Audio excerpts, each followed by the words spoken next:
Welcome. Today we're reading the chapter Shadowed Pursuits of the novel Tarzan, Lord of the Jungle.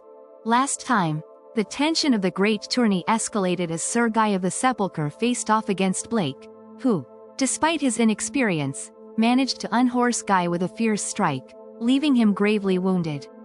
In a moment of unexpected compassion, Blake chooses to aid the fallen knight instead of claiming victory, defying the customary rules of the tournament. As the tournament unfolds, the fate of the Knights of Nimr hangs in the balance, culminating in their narrow victory, while chaos erupts as Bowen kidnaps Princess Gwynalda, leading to a frantic chase. Lord Tarzan. There was a nasty smile upon Tolog's lips as he thought how neatly he had foiled Atasia, who would have warned the Nasrani of the plot to slay him, and he thanked Allah that chance had placed him in a position to intercept her before she had been able to ruin them all. Even as Tolog, the brother of the Sheik, smiled in his beard, a hand reached out of the darkness behind him and seized him by the throat fingers, grasped him, and he was dragged away. Into the bait that had been Zaid's, and which had been set up for the Nasrani, Tolog was dragged. He struggled and tried to scream for help, but he was powerless in the grip of steel that held him and choked him. Inside the bait a voice whispered in his ear. "Cry out, Tolog," it said, "and I shall have to kill you." Then the grasp upon his throat relaxed, but Tolog did not call for help, for he had recognized the voice that spoke, and he knew that it had made no idle threat. He lay still while the bonds were drawn tight about his wrists and ankles, and a gag fastened securely in his mouth. He felt the folds of his burnous drawn across his face, and then silence. He heard Stimble creep into the bait, but he thought that it was still he who had bound him. And thus died Tolog, the brother of Ibn Jad, died as he had planned that Tarzan of the Apes should die. And, knowing that he would die thus, there was a smile upon the lips of the ape-man as he swung through the forest toward the southeast. Tarzan's quest was not for Bedouins but for Blake.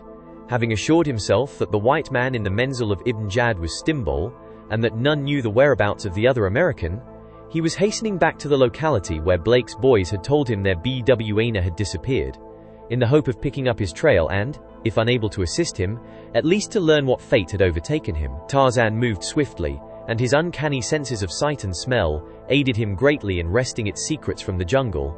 Yet it was 3 days before he found the spot where Ara the Lightning had struck down Blake's gun-bearer. Here he discovered Blake's faint spoor, leading toward the north. Tarzan shook his head, for he knew that there was a stretch of uninhabited forest laying between this place and the first Gala villages. Also he knew that if Blake survived hunger and the menace of wild beasts, he might only live to fall victim to a Gala spear. For 2 days Tarzan followed a spoor that no other human eye might have discerned. On the afternoon of the second day he came upon a great stone cross, built directly in the center of an ancient trail. Tarzan saw the cross from the concealment of bushes, for he moved as beasts of prey moved, taking advantage of every cover, suspicious of every strange object, always ready for flight or battle as occasion might demand. So it was that he did not walk blindly into the clutches of the 2 men-at-arms that guarded the outer way to the city of Nimr.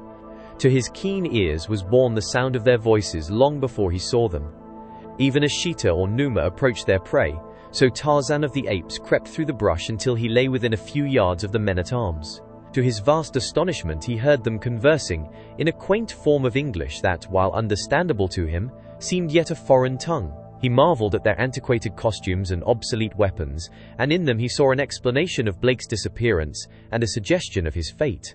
For a time Tarzan lay watching the two with steady, unblinking eyes. It might have been Numa himself, weighing the chances of a sudden charge. He saw that each was armed with a sturdy pike and a sword. They could speak English. After a fashion, therefore, he argued, they might be able to give him word of Blake. But would they receive him in a friendly spirit, or would they attempt to set upon and slay him? He determined that he could never ascertain what their attitude would be by lying hidden among the brush, and so he gathered himself, as Numa does when he is about to spring. The 2 blacks were idly gossiping, their minds as far from thoughts of danger as it were possible they could be, when suddenly, without warning, Tarzan launched himself full upon the back of the nearer, hurling him to the ground. Before the other could gather his wits, the ape-man had dragged his victim into the concealment of the bush from which he had sprung, while the fellow's companion turned and fled in the direction of the tunnel. The man in Tarzan's grasp fought and struggled to be free, but the ape-man held him as easily as he might have held a child. "Lie still," he advised. "I shall not harm you." "Od's blood," cried the black. "What manner of creature be thou?" "One who will not harm you if you will tell him the truth," replied Tarzan. "What wouldst thou know?"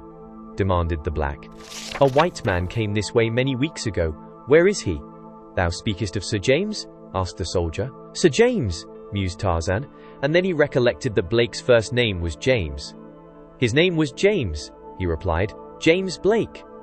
"Verily 'tis the same," said the soldier. "You have seen him? Where is he now? He be defending the honor of our Lord Jesus and the knights of Nimr, in the great tourney, in the lists upon the plain below the city. And have ye come to wreak despite upon our good Sir James? Thou wilt find many doughty knights and men-at-arms, who will take up the gage in his behalf." "I am his friend," said Tarzan. "Then why didst thou leap upon me thus if thou beest a friend to Sir James?" demanded the man. "I did not know how you had received him or how you would receive me." "A friend of Sir James will be received well in Nimr," said the man. Tarzan took the man's sword from him and permitted him to rise. His pike he had dropped before being dragged among the bushes. "Go before me and lead me to your master," commanded the ape-man, "and remember that your life will be the forfeit that you must pay for treachery." "Do not make me leave the road unguarded against the Saracens," begged the man. "Soon my companion will return with others, and then I shall beg them to take thee where thou wilt." "Very well," agreed the ape-man. They had not waited long before he heard the sound of hastening footsteps, and a strange jingling and clanking that might have been caused by the shaking of many chains and the striking against them of objects of metal. Shortly afterward he was surprised to see a white man clothed in chainmail and carrying a sword and buckler, descending the trail at a trot, a dozen pikemen at his back. "Tell them to halt," commanded Tarzan, placing the point of the man's sword in the small of his back. "Tell them I would talk with them before they approach too closely." "Stop, I pray thee," cried the fellow. "This be a friend of Sir James, but he will run me through with my own sword, and ye press him too close. Parley with him, most noble Sir Knight, for I would live at least to know the result of the great tourney." The knight halted a few paces from Tarzan and looked him up and down from feet to head. "Thou art truly a friend to Sir James?" he demanded. Tarzan nodded. "I have been seeking him for days." "And some mishap befell thee, and thou lost thy apparel?" The ape-man smiled. "I go thus, in the jungle," he said. "Art thou a Sir Knight, and from the same country as Sir James?" "I am an Englishman," replied Tarzan of the Apes. "An Englishman? Thrice welcome then to Nimr. I be Sir Bertram, and a good friend to Sir James." "And I am called Tarzan," said the ape-man. "And thy rank?" inquired Sir Bertram. Tarzan was mystified by the strange manners and garb of his seemingly friendly inquisitor, but he sensed that whatever the man might be, he took himself quite seriously, and would be more impressed if he knew that Tarzan was a man of position, and so he answered him truthfully, in his quiet way. "A viscount," he said. "A peer of the realm," exclaimed Sir Bertram. "Prince Gobrid wilt be all pleased to greet thee, Lord Tarzan. Come thou with me, and I wilt furnish thee with apparel that befits thee." At the outer barbican, Bertram took Tarzan into the quarters, reserved for the knight commanding the warders, and kept him there while he sent his squire to the castle to fetch raiment and a horse. And while they waited, Bertram told Tarzan all that had befallen Blake since his arrival in Nimr, and too much of the strange history of this unknown British colony. When the squire returned with the clothing, it was found that it fitted the ape-man well, for Bertram was a large man, and presently Tarzan of the Apes was garbed as a knight of Nimr, and was riding down toward the castle with Sir Bertram. Here the knight announced him at the gate as the Lord Viscount Tarzan. Once within, he introduced him to another knight, whom he persuaded to relieve him at the gate, while he conducted Tarzan to the lists that he might be presented to Gobred, and witness the final scenes of the tourney, were it not concluded before they arrived. And so it was that Tarzan of the Apes, clad in chainmail, and armed with lance and sword, rode down into the Valley of the Sepulchre, just as Bohun put his foul scheme into execution, and carried off the Princess Ginalda. Long before they reached the lists, Bertram was aware that something was amiss, for they could see the dust clouds racing rapidly north away from the lists, as though one body of knights pursued another. He put spur to his mount, and Tarzan followed suit, and so they came at a stiff run to the lists, and there they found all pandemonium. The women were mounting preparatory to riding back to Nimr, under escort of a few knights that Gobred had sent back to guard them. The men-at-arms were forming themselves into companies, but all was being done in a confused manner, since every now and then a great part of the company would rush to the highest part of the stands and peer off toward the north after the clouds of dust that revealed nothing to them. Sir Bertram accosted one of his fellows. "What hath befallen?" he demanded. "Bohun hath seized the Princess Ginalda and carried her away," came the astounding reply. "Zounds!" cried Bertram, reining about. "Wilt ride with me in the service of our princess, Lord Tarzan?" For answer, Tarzan spurred his horse alongside of Bertram's, and stirrup to stirrup the two set out across the plain. While far ahead of them, Blake drew gradually closer and closer to the fleeing Knights of the Sepulchre. So thick the cloud of dust they threw up that they were hid from their pursuer even as he was hid from them, and so were unaware that Blake was near them. The American carried no lance nor shield, but his sword clattered and clashed at his side, and at his right hip swung his 45. Whenever he had been armed, since he entered Nimmer, he had carried this weapon of another world and another age. To their queries he had answered that it was but a lucky talisman that he carried, but in his heart was the thought that someday it might stand him in better stead than these simple knights and ladies could dream. He knew that he would never use it except in battle, or as a last resort against overwhelming odds or unfair tactics, but he was glad that he carried it today, as it might mean the difference between liberty and captivity for the woman he loved. Slowly he drew closer to the rearmost Knights of the Sepulchre, their mounts bred and trained to the utmost endurance, and to carry the great weight of man and mail kept to a brisk canter, even after the first long spurt of speed that had carried them away from the lists of Nimr. The dust rolled up in clouds from iron-shod feet. Through it Blake groped, catching vague glimpses of mounted men just ahead. The black, powerful, fleet, courageous, showed no sign of fatigue. The rider carried his sword in his hand, ready. He was no longer a black knight but a grey, bassinet, hauberk. All the rich caparisons of his horse, the horse itself, were grey with dust. Blake glimpsed a knight toward whom he was slowly drawing closer. This knight was grey. Like a flash, Blake realized the value of the camouflage that chance had laid upon him. He might ride among them, and they would not suspect that he was not of them. Instantly he sheathed his sword and pressed forward, but he edged off a little from the knight before he passed him. Urging the black ever a little faster, Blake crept up through the ranks of Bohun's knights. Somewhere a knight was carrying double, and this knight he sought. The nearer the head of the column he forged, the greater became the danger of discovery, for now the dust was less thick, and men could see farther, but yet his own armor, his face, the leopard skin of his bassinet were coated thick with grey, and though knights peered intently at him as he passed, none recognized him. Once one hailed him. "Isn't thou Percival?" he demanded. "Nay," replied Blake, and spurred on a trifle faster. Now, dimly, just ahead, he saw several knights bunched close, and once he thought he glimpsed the fluttering garments of a woman in their midst.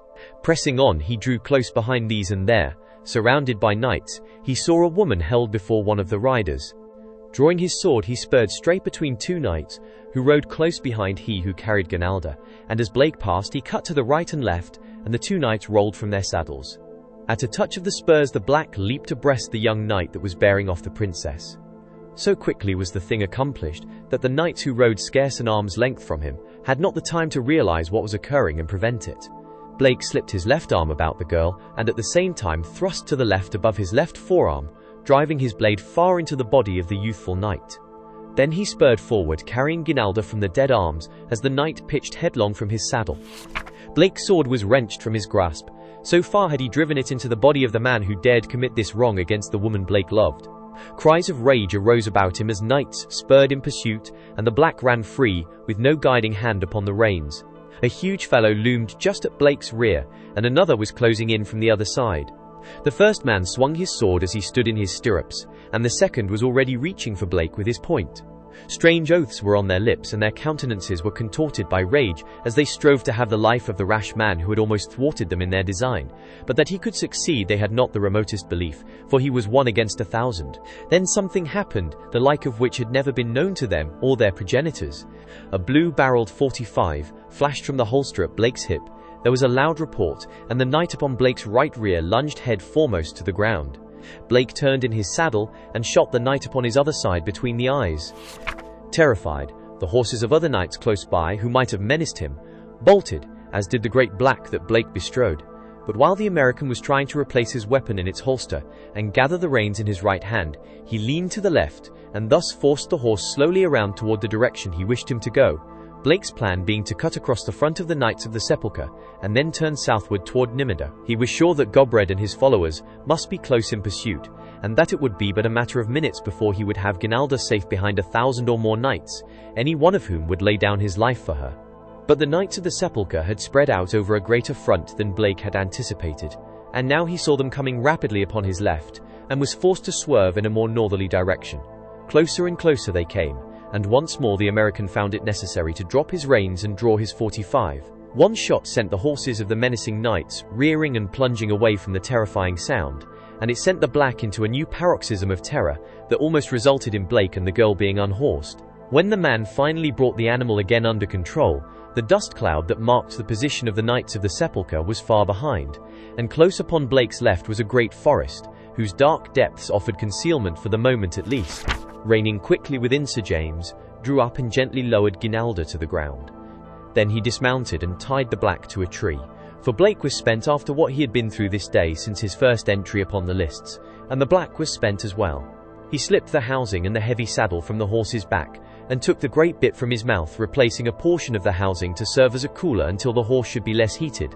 Nor once did he glance at the princess until he had finished caring for his horse. Then he turned and faced her. She was standing leaning against a tree, looking at him. "Thou art a brave Sir Knight," she said softly, and then added arrogantly, "but still a boor." Blake smiled wanly.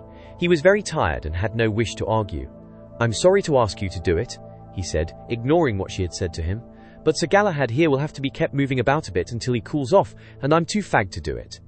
The Princess Ginalda looked at him in wide-eyed amazement. Ye, she stammered. "Ye mean that I should lead the beast? I, a princess?" "I can't do it, Ginalda," replied Blake. "I tell you I'm just about all in, lugging all these skid chains about since sunrise. I guess you'll have to do it." "Have to?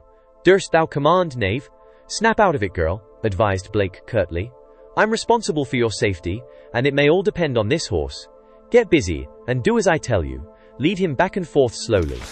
There were tears of rage in the eyes of the Princess Ginalda as she prepared to make an angry retort, but there was something in Blake's eyes that silenced her.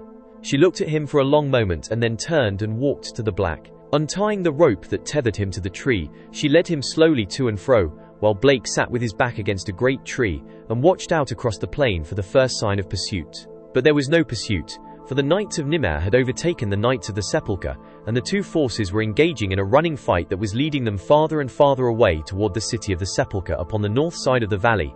Ginalda led the black for half an hour. She led him in silence, and in silence, Blake sat gazing out across the valley. Presently he turned toward the girl and rose to his feet. "That'll be good," he said, approaching her. "Thank you. I'll rub him a bit now. I was too exhausted to do it before." Without a word, she turned the black over to him, and with dry leaves he rubbed the animal from muzzle to dock. When he had finished, he threw the housing over him again and came and sat down beside the girl. He let his eyes wander to her profile, to her straight nose, her short upper lip, her haughty chin. "She is beautiful," thought Blake, "but selfish, arrogant and cruel." But when she turned her eyes toward him, even though they passed over him as though he had not been there, they seemed to belie all the other evidence against her. He noticed that her eyes were never quiet. Her glances roved from place to place, but most often into the depths of the wood and upward among the branches of the trees. Once she started, and turned suddenly to gaze intently into the forest. "What is it?" asked Blake. "Methought something moved within the wood," she said. "Let us be gone." "It is almost dusk," he replied. "When it is dark we can ride to Nimmer in safety. Some of Bohun's knights may still be searching for you." "What?" she exclaimed. "Remain here until dark? Knowest thou not where we be?" "Why, what's wrong with this place?" demanded the man. She leaned toward him, her eyes wide with terror. "It be the Wood of the Leopards," she whispered. "Yes?" he queried casually. "Here lair the great leopards of Nimmer," she continued, "and after night falls only a camp with many guards and beast fires be safe from them. And even so, not always then, for they have been known to leap upon a warder, and dragging him into the wood, devour him within hearing of the camp." But suddenly her eyes responded to a new thought. "I hadst forgot the strange roaring weapon with which thou slew the knights of Bohun. Of a surety with that thou couldst slay all the leopards of the wood." Blake hesitated to undeceive her and add to her alarm. "Perhaps," he said, "it will be as well to start now, for we have a long ride, and it will soon be dark."